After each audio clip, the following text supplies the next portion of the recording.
So speaking of party unity, you're working with someone really far on the right in the Senate, in Ted Cruz, on this legislation that would ban former members of Congress from becoming lobbyists, which I think is a huge step in the right direction for anti-corruption and combating big money interests, which you're so focused on.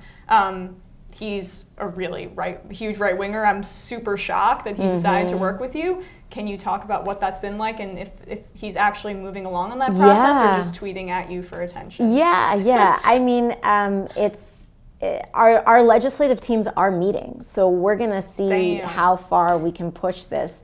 The real key here, though, is in the loopholes.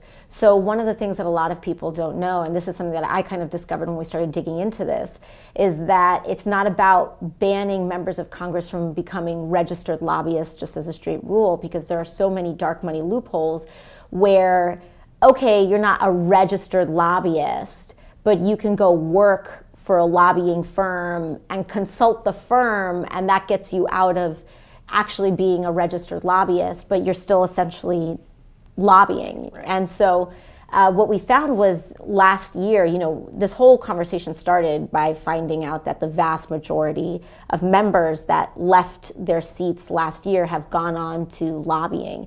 But what we found is that out of all of those members, only 2 are actual registered lobbyists. So the real question here that we're trying to kind of figure out in this collaboration is how far he's willing to go. Is this just about the letter of the law, or is he serious about really banning lobbying in spirit? And so I'm really looking forward to seeing where and how far they'd be willing to move on that. But I'm encouraged. And actually Chip Roy, who's in Congress, he represents like kind of the Austin area. He's a member of Congress. He's on the Republican side.